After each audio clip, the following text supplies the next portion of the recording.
This is a very big problem, and this is a very expensive problem. This car is built very cheap. Kind of get in your car and you can't. The car would go like this. Those luxury features that you pay additional for in the beginning are gonna stop working, which is very sad. A big problem with this car is within the engine. So even Mercedes was not willing to fix it. If you didn't have the technology to offer this properly at the time, then why did you offer it? Hi guys, hope you're good, because I'm good, and hope you're good, and we can all be good together. Welcome back to Abraham's Garage. In today's video, I'm going to be talking to you about why you should never buy the Mercedes Benz CLS and the big problems and the common problems with this car.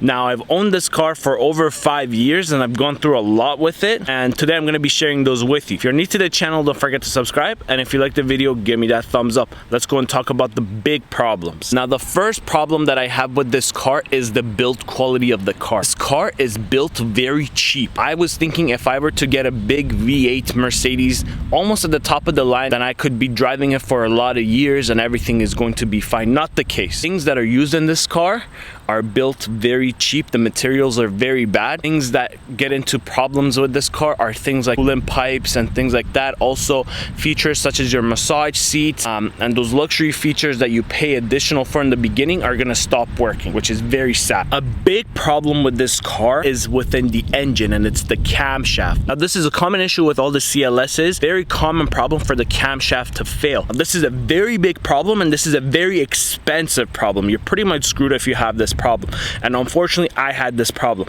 Once I had this problem, took the car for diagnostic, couple places, they couldn't figure it out, and I took it to Mercedes Benz dealership, and what Mercedes Benz told me is that we recommend you to just sell the car and get rid of it. This is not worth fixing. That's how expensive the problem was. So even Mercedes was not willing to fix it. Why would I get a car that's not fixable, or the fixing is so expensive it's not worth fixing? Another common issue with this is the Airmatic. The Airmatic is going to run into problems no matter what, and I know this from myself, a family member of mine that has a similar car, and a couple friends of mine that both have similar cars. You're going to run into issues. Now, my particular car, if you look at it right now, I recently got it fixed, but it's still not sitting proper. Now, this car is on sports mode, but at sports mode the car should be sitting lower. It could either be anything from the module, it could be the pumps, it could be the wiring, it could be the tubes, or if it's actually the big shock. This is a headache and a big problem, and if you didn't have the technology to offer this properly at the time,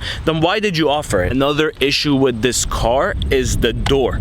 Now, the door freezes up in the winter, and it's a very painful process to open it up. Now, I've owned many cars that have frameless windows, but none of them had problems like this. This is specifically a big problem if you live somewhere that you have winters in the cold, minus 30 degrees, you're trying to get in your car and you can't. You just have to wait outside and freeze. Another problem I've noticed with this car is the transmission. In the beginning, the car had issues where when you come to a full stop at a light, the car would go like this.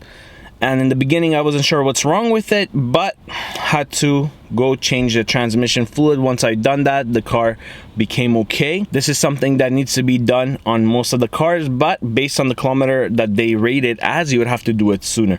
And to do it properly, the cost of it is about $2,000. Regardless of when you buy, just remember, if you're buying an older version of this car, those ones were known to have transmission issues, so keep that in mind. All right guys, well, these are the things that I hate about my Mercedes Benz CLS, and even though this was my dream car for the longest time, sometimes I debate whether if I should have bought it or not. Let me know down in the comments below if you own a CLS, or if you heard about the other issues with this particular car. I would like to know what your experience was with it. Also, if you're new to the channel, don't forget to subscribe, and if you like the video, give me that thumbs up. Hope to see you soon in my next video. Have a good one.